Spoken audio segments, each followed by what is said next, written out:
नहीं भरता। एक नई परंपरा मोदी सरकार ने शुरू कर दी है। जो सरकार के खिलाफ बोले उसकी सदस्यता खत्म करो, उसको निलंबित करो, उसको बाहर करो, उस पे एफआईआर करो। तो सीधे सीधे तानाशाही घोषित कर दो। क्यों लोकतंत्र का ड्रामा पीट रहे हो? और दुनिया की सबसे बड़ी अफवाह कंपनी भारतीय जनता पार्टी के गृह मंत्री ने कितना बड़ा झूठ बोला, और जिस झूठ के चक्कर में, माफ कीजिएगा, आप लोग भी कई बार फंस जाते हैं। क्या कह रहे देश के गृह मंत्री देश के सदन में? फर्जीवाड़ा हो गया, सिग्नेचर गलत हो गया, सिग्नेचर कहां से आया, सिग्नेचर किसने कराया। अरे भैया, देश के तुम दूसरे नंबर के मंत्री हो, इतना सामान्य ज्ञान तो सदन की कार्रवाई के बारे में रखो। सेलेक्ट कमेटी में किसी भी सदस्य के द्वारा किसी भी सदस्य का नाम प्रस्तावित किया जा सकता है, उसके किसी सिग्नेचर की जरूरत नहीं होती। कहां से कानून लेके आए गृह मंत्री जी आप? आपका मकसद है राहुल गांधी की तरह राघव चड्ढा की सदस्यता को खत्म करना। एकमात्र मकसद है। जैसे राहुल गांधी की सदस्यता आपने खत्म करी, ऐसे राघव चड्ढा की सदस्यता आप खत्म करना चाहते हैं। लेकिन हम लोग अरविंद केजरीवाल के सिपाही हैं, हम लोग आम आदमी पार्टी के सिपाही हैं। हर हाल में तुमसे लड़ना जानते हैं, जीतना जानते हैं, और हम लड़ेंगे। और किसी तरीके से अगर आपने हथकंडे अपनाकर राघव चड्ढा की सदस्यता खत्म की तो दोबारा चुन के आ जाएंगे। तो इसलिए झूठ और अफवाह मत फैलाइए। कोई भी सदस्य किसी का भी नाम प्रस्तावित कर सकता है। बाकी और विस्तार से नियमों के बारे में राघव चड्ढा जी आपके सामने जानकारी देंगे।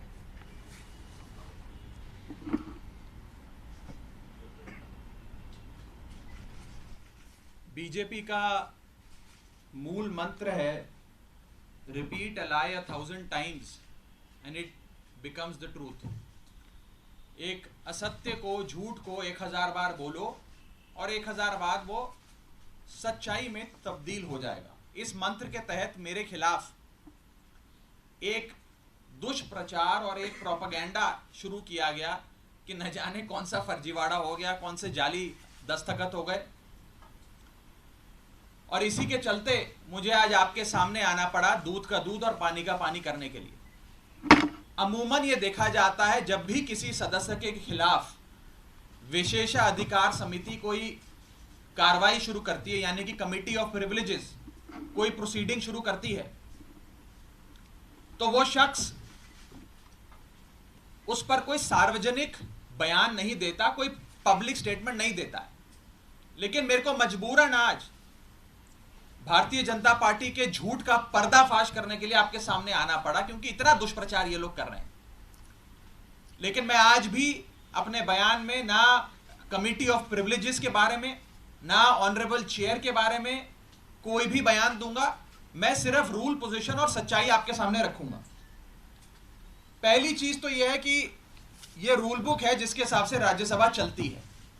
यह रूल बुक, लाल किताब, इस पे लिखा है rules of procedure and conduct of business in the council of states. इस रूल बुक में जो लिखा है वो मैं आपको बताना चाहता हूं।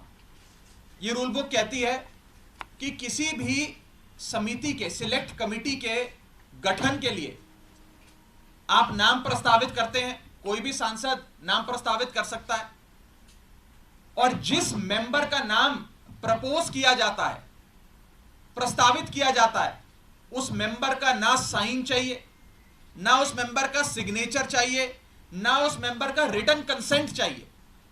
यानी कि इस रूल की किताब में कहीं नहीं लिखा कि सिलेक्ट कमिटी में किसी भी शख्स का, मेंबर का नाम देने के लिए आपको उस प्रस्तावित, प्रपोज्ड मेंबर की रिटन कंसेंट या सिग्नेचर चाहिए।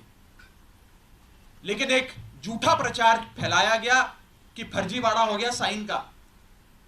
मैं आपको आगे बताना चाहता हूं कि जब भी सिलेक्ट कमिटी के गठन के लिए नाम प्रस्तावित किए जाते हैं तो ना सिग्नेचर लिए जाते हैं, ना सिग्नेचर जमा किए जाते हैं, ना सिग्नेचर की जरूरत होती है।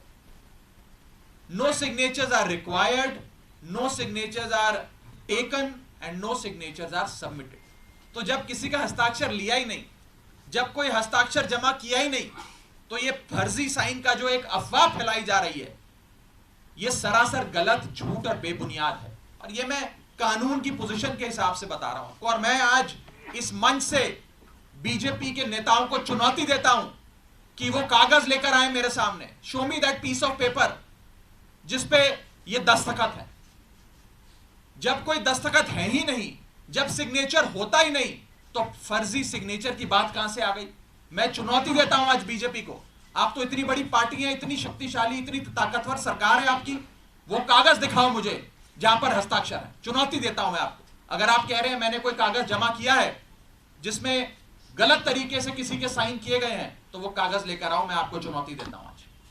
साथियों, मैं आपको आगे बताना चाहूंगा कि बीजेपी के अज्ञान का, उनके इग्नोरेंस का तो मेरे पास कोई इलाज नहीं है, लेकिन प्रोसेस ये होता है कि जब भी कोई विवादित कंट्रोवर्शियल बिल सदन के भीतर आता है, तो एक समिति गठन की एक प्रक्रिया बताई गई है कि अगर कोई मेंबर चाहे कि इस बिल पर मतदान ना हो, इस बिल पर और चर्चा हो और इस बिल में क्या चेंजेस किए जाएं वो बताए जाएं, उसके लिए एक समिति का गठन किया जाता है। उस समिति में कुछ नाम प्रस्तावित किए जाते हैं और जिस शख्स को उस समिति में नहीं रहना, वो अपना नाम विड्रॉ कर लेता है। ये प्रपोजल है, ये प्रस्ताव है, किसी को जर जबरदस्ती नहीं बिठा दिया।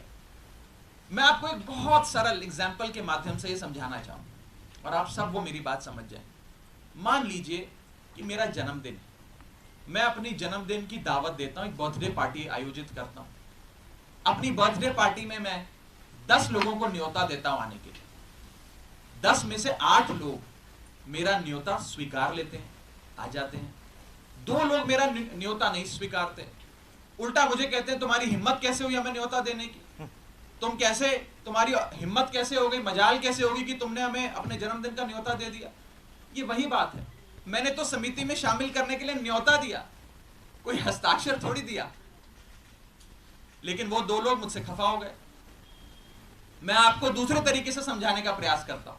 आज इस प्रेस कॉन्फ्रेंस में इतने सारे पत्रकार आए हैं, मैंने अपनी पार्टी को 10 पत्रकारों का नाम प्रस्तावित किया कि इन 10 पत्रकारों को आप आज की प्रेस कॉन्फ्रेंस में बुला लीजिएगा, मैं मीडिया से संवाद करना चाहता हूं। 10 में से 8 पत्रकार आ गए, 2 पत्रकार नहीं आए, और जो 2 पत्रकार नहीं आए वो कहते हैं इनकी हिम्मत कैसे हुई हमें न्योता देने का प्रेस कॉन्फ्रेंस का। 2 पत्रकार नाराज हो गए। ये साफ तौर पे इस समस्या का एक सरल सा एग्जाम्पल है।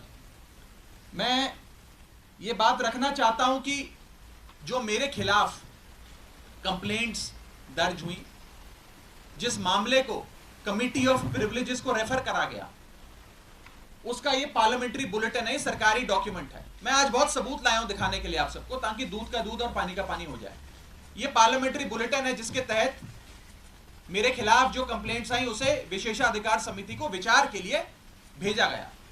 इस पूरी पार्लियामेंट्री बुलेटिन में कहीं भी फर्जीवाड़ा, फोर्जरी, फोर्ज्ड साइन, सिग्नेचर, हस्ताक्षर, किसी भी शब्द का प्रयोग नहीं किया गया। सिर्फ इतना बोला गया कि इसकी जांच करके बताइए। अगर कोई फोर्जरी होती, कोई फर्जीवाड़ा होता, सिग्नेचर शब्द का प्रयोग तो कम से कम किया गया होता इस पार्लियामेंट्री बुलेटिन में। यह सरकारी दस्तावेज है राज्यसभा सेक्रेटेरिएट का, इसमें भी कहीं जिक्र नहीं किया गया। इसलिए नहीं किया गया क्योंकि जब साइन है ही नहीं तो साइन आएंगे कहां से। लेकिन भारतीय जनता पार्टी के झूठ का मुकाबला करना आसान नहीं है, इसलिए आज आपके सामने आकर यह बात रखनी पड़ी। और जहां तक विशेषाधिकार समिति का प्रोसीडिंग्स का मामला है, प्रिविलेज कमेटी का मामला है, इस देश के कई बड़े नेताओं के खिलाफ कमिटी ऑफ प्रिविलेजेस ने प्रोसीडिंग्स शुरू करी, कार्रवाइयां करी, जिसमें स्वर्गीय अटल बिहारी वाजपेयी जी हैं, जिसमें स्वर्गीय इंदिरा गांधी जी का नाम आता है, मनमोहन सिंह जी का नाम आता है, मोरारजी देसाई जी का नाम आता है, सुषमा स्वराज जी का नाम आता है, अरुण जेटली जी का नाम आता है। उस श्रेणी के अंदर अगर हमें भी शामिल किया गया तो कोई बात नहीं है, मजबूती से अपना जवाब विशेषाधिकार समिति के सामने, कमेटी ऑफ प्रिविलेजेस के सामने देंगे। मैं शहीद आजम भगत सिंह की धरती से आता हूं और पूरी न्याय की लड़ाई लड़ूंगा और मेरा विश्वास है कि कमेटी ऑफ प्रिविलेजेस अंत में दूध का दूध और पानी का पानी कर कर न्याय अवश्य करेगी। यह बात थी कि क्या हुआ। अब मैं आपको संक्षेप में यह बताना चाहता हूं ये हुआ क्यों, ये विवाद कहां से खड़ा हुआ, ये क्यों इतनी अफवाह फैली। ये इसलिए फैली क्योंकि सोमवार दोपहर को सदन के अंदर आम आदमी पार्टी की ओर से मैंने पूरी मजबूती से दिल्ली के अध्यादेश पर अपना वक्तव्य दिया और उसके ठीक 6 घंटे बाद मेरे खिलाफ बीजेपी ने यह आरोप लगाने शुरू कर दिए। इनको दिक्कत यह नहीं है कि मैंने नाम प्रस्तावित करे, इनको प्रॉब्लम यह नहीं है कि मैंने किसी कमेटी के गठन के लिए कुछ एमपीज के नाम दे दिए। इन्हें दिक्कत यह है कि एक 34 साल के युवा ने हमें खड़े होकर ललकारा कैसे, एक युवा ने हमसे मजबूती से सवाल कैसे पूछे और कैसे इस सुपारी जितनी पार्टी, जैसा कि गृह मंत्री जी कहते हैं, इस सुपारी जितनी पार्टी के एक युवा सांसद ने दुनिया की सबसे बड़ी पार्टी के सबसे बड़े नेताओं से देश के सबसे बड़े सदन में खड़े होकर सवाल कैसे पूछे। इन्हें दर्द इस बात का है। हमने अपने वक्तव्य में बीजेपी के पुराने मैनिफेस्टो दिखाकर उनके डबल स्टैंडर्ड्स को एक्सपोज किया, दिल्ली वालों के लिए न्याय मांगा, यहां तक कि लाल कृष्ण आडवाणी जी और स्वर्गीय वाजपेयी जी के लिए न्याय मांगा। यह दर्द शायद बीजेपी को सता रहा है, जिसके चलते आज वो मेरे खिलाफ कंप्लेंट्स कर रहे हैं। ये लोग मेरे पीछे पड़ गए, बीजेपी पूरी तरीके से मेरे पीछे है। मैं आपको बताना चाहूंगा कि इस हफ्ते के ये दूसरा नोटिस कमेटी ऑफ प्रिविलेजेस का मुझे आया है। It is the second time कि मुझे किसी विषय में कमेटी ऑफ प्रिविलेजेस ने नोटिस दिया हो एक ही हफ्ते में। शायद ही इतिहास में कभी आज से पहले ऐसा हुआ हो। और मैं ये बताना चाहता हूं कि आज के समय हर संभव प्रयास किया जा रहा है कि विपक्ष की आवाज को दबाया जाए। जैसे राहुल गांधी जी की मेंबरशिप छीन ली, हमारे 2 सांसद संजय सिंह जी, सुशील कुमार रिंकू जी, दोनों को सस्पेंड कर दिया, लीडर ऑफ ऑपोजिशन का माइक ऑफ किया जाता है। अगर कोई विपक्ष का साथी खड़े होकर अपनी बात रखता है तो सदन के अंदर खड़े मंत्री उन्हें धमकी देते हैं कि तुम्हारे घर इन्फोर्समेंट डायरेक्टरेट आ जाएगी, सीबीआई आ जाएगी, बैठ जाओ चुप करके।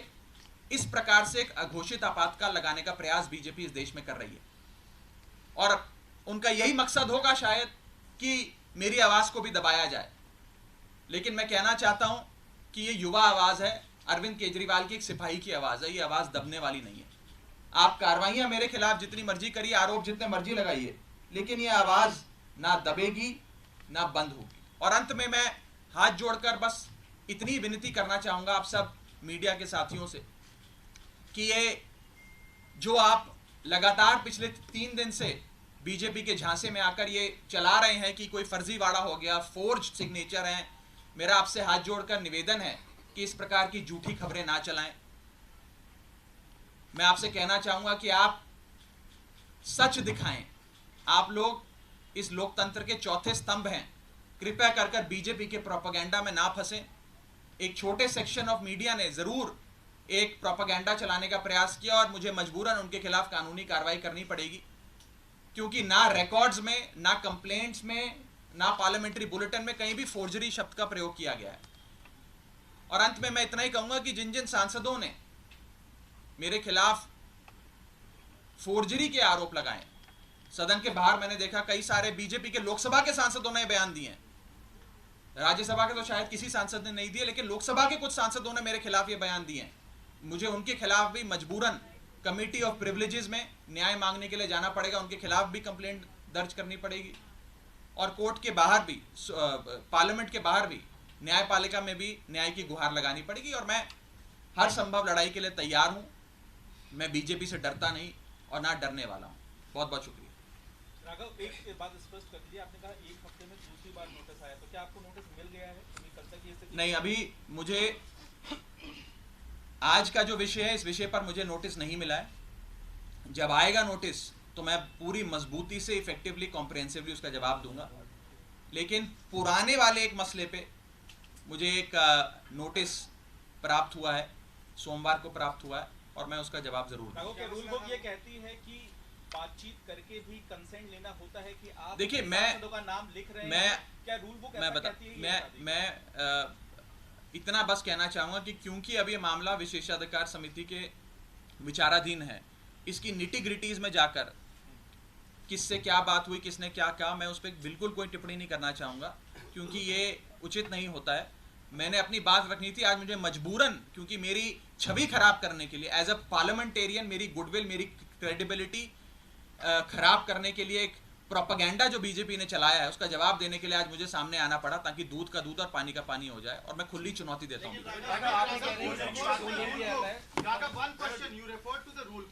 Susmit Patra of the BJT also referred to a rule book on the floor of the बिल्कुल House ठीक। saying सारे that जवाब was अब not taken. सारे जवाब अब विशेषाधिकार समिति के सामने दिए जाएंगे।